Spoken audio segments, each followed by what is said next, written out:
키키올릭입니다. 2023년 테니스 시즌 다 끝났습니다. 물론 다음 주 사우디 제다에서 열리는 넥젠 파이널이 남아있긴 합니다만, 자, 국가대항전 데이비스컵 파이널을 끝으로 시즌이 마무리가 됐습니다. 자, 이 영상 키워드는 네 가지입니다. 조코비치, 야닉 시너, UTS, 그리고 라파엘 나달입니다. 자, 먼저 조코비치 소식. 더 이상 기록, 숫자 이런 거 다 의미 없습니다. 자, ATP 파이널에서 통산 7번째 우승을 차지하면서 페더러의 기록을 또 하나 산산히 부셔버렸죠. 자, 야닉 시너와 결승전 왜 라운드 로빈 때와 경기 양상이 달라졌는지가 궁금하실 겁니다. 조코비치는 같은 상대한테 연패를 어지간하면 허용하지 않고요. 또 같은 대회에서 두 번 만났을 때에는 더욱더 상대에 대한 다른 전략을 갖고 나올 수가 있습니다.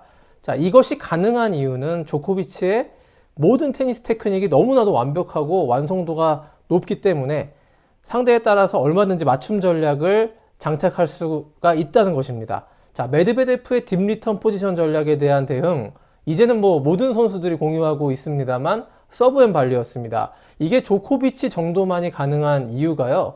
조코비치는 서브를 정말 잘 넣고 또 발리에도 굉장히 능숙하기 때문일 것입니다. 알카라스에게 작년 마드리드 오픈에서 패한 다음에 조코비치는 포핸드 강공 전법으로 알카라스의 장기인 포핸드와 포핸드 드롭샷의 사용을 원천 봉쇄를 해버리는 작전을 썼습니다. 프랑스 오픈에서. 야닉 시너 역시 마찬가지였죠. 자, 시너의 롱랠리로 라운드 로빈에서 패했기 때문에 자신이 최근 더 강하게 다듬고 나올 수 있는 포핸드로 먼저 성공을 가하면서 랠리의 주도권을 절대 시너에게 내주지 않는 전략으로 결승전 승리를 챙길 수가 있었습니다. 자, ATP 통계 전문 분석가 크랙 오셰너시의 분석을 인용하겠습니다. 조코비치는 시너와 결승전에서 포핸드 비중을 대폭 늘렸습니다. 총 101번의 포핸드를 사용하고요. 백핸드는 76회였습니다. 자, 포핸드의 속도, 강타 측면에서 평균 속도가 무려 138km였는데 야닉 시너의 119km보다 훨씬 강하고 빨랐습니다. 자, 그래서 이런 포핸드를 바탕으로 조코비치는 베이스라인 랠리에서 1세트만 놓고 따져봤을 때요, 65%의 득점률로 시너를 멀찌감치 앞설 수가 있었습니다. 자, 얼핏 보면 간단해 보입니다. 라운드 로빈에서 백핸드 대결로 시너에게 많이 당했으니까 그 반대로 포핸드 대결을 유도했다. 근데 이 게임 플랜을 시도하기 위해서는요, 130km가 넘는 엄청난 포핸드를 범실 없이 칠 수 있는 기술적 완성도가 뒷받침이 돼야 되는데 투어에서 이걸 제대로 해낼 수 있는 선수가 몇 명이나 있겠습니까? 자, 조코비치가 ATP 파이널을 우승한 게 저 7번째지만요, 요번에 우승에 큰 의미를 부여할 수 있는 요소가 또 한 가지 있다고 생각합니다. 자, 바로 조코비치 다음 세대에서 챔피언, 황제에 오를 수 있는 가장 강력한 두 명의 적수를 4강과 결승에서 차례로 이겼는데 그 내용에서 이 둘과의 격차를 더 넉넉히 벌리면서 우승을 했다는 점입니다. 2024년에도 조코비치가 어쩌면 독주를 할 수 있다는 가능성을 보여줬다는 점에서 도대체 조코비치가 앞으로 1, 2년 동안 어떤 대기록들을 더 추가해 나갈지 기대가 되면서도 한편으로는 좀 두려워지기도 합니다. 자, 왜 두렵냐면요, 조코비치 이후 세대들 가운데 제 아무리 최고 천재가 나타나서 투어를 휩쓴다고 하더라도 조코비치의 기록들을 따라잡기가 불가능하기 때문입니다. 자, 두 번째 키워드로 넘어가 보겠습니다. 야닉 시너.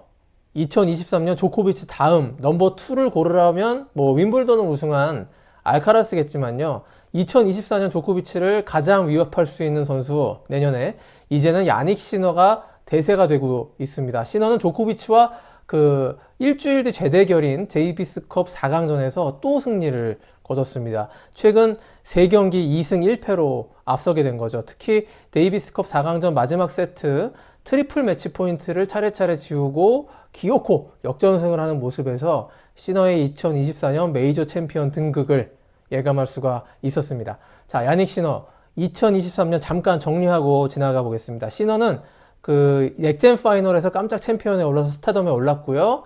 그 이듬해 롤랑 가로스 8강까지 올라가는 돌풍을 일으키면서, 자, 그때 기준으로 1, 2년 안에는 그랜드슬램 챔피언에 무난하게 오르지 않을까란 기대를 한 몸에 받았습니다. 자, 몇 가지 근데 약점이 있었죠. 그라운드 스트로크 랠리는 빠르고 강하지만 그 몸에 강한 피지컬을 바탕으로 한 파워 서브가 부족했고 체력적인 문제도 많이 노출을 했습니다. 자, 그래서 코칭 스태프 개편이 올해 있었습니다. 오랫동안 시너를 키워줬던 이탈리아 유명한 코치 히카르도 피아티와 결별을 선언을 했고요. 그보다 젊은 40대 코치인 시모네 바그노치 코치와 함께 했습니다. 거기에 호주 출신의 명장 안드레 아가시와 함께 했던 ESPN 해설가 출신 데런 케이힐을 영입하는 신의 한 수가 더해졌습니다. 자, 케이힐은 시모나 할렙을 도와서 그녀의 수건이었던 메이저 챔피언 등극을 이루게 해준 장본인이었습니다.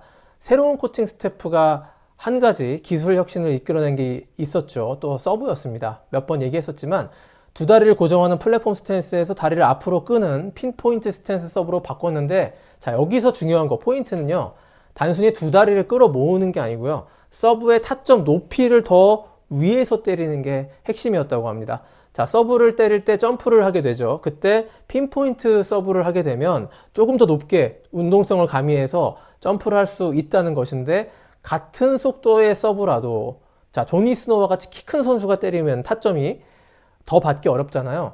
자, 시너의 서브가 조금 더 에이스가 많아지고 프리포인트가 많아진 원동력이 바로 이거였다고 합니다. 자, 시너는 ATP 파이널 준우승에 이어서 데이비스컵에서 세르비아를 물리치고 단복식 모두 조코비치를 꺾는 쾌거를 이뤘는데, 자, 조코비치가 데이비스컵에서 지는 거, 뭐 조코비치에게 큰 문제가 될 것 같지는 않습니다만, 시너가 조코비치를 최근 3번 만나서 2번 이긴 건요, 내년 판도에 분명히 영향을 미칠 수 있는 요인으로 보입니다. 자, 세 번째 키워드 UTS 대회입니다. 얼티밋 테니스 쇼다운.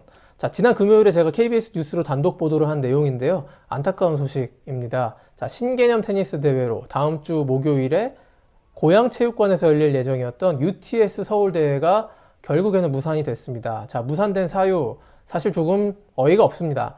자, UTS 대회는 컴퓨터 특수 장비가 깔린 코트를 사용해야 하잖아요. 이 장비가 이제 호주에서 배를 타고 한국에 도착할 예정이었는데, 호주 항만 파업으로 한국에 제때 도착하지 못한다가 주최 측이 밝힌 취소 이유였습니다. 이후 여하를 막론하고 대회 일주일도 안 남은 상태에서 준비 부족으로 대회가 취소되는 건요, 용납할 수 없는 일이고요. 그보다는 UTS 대회 자체에 대해서 팬들의 신뢰를 많이 잃게 된 점이 뼈아픈 대목일 것 같습니다.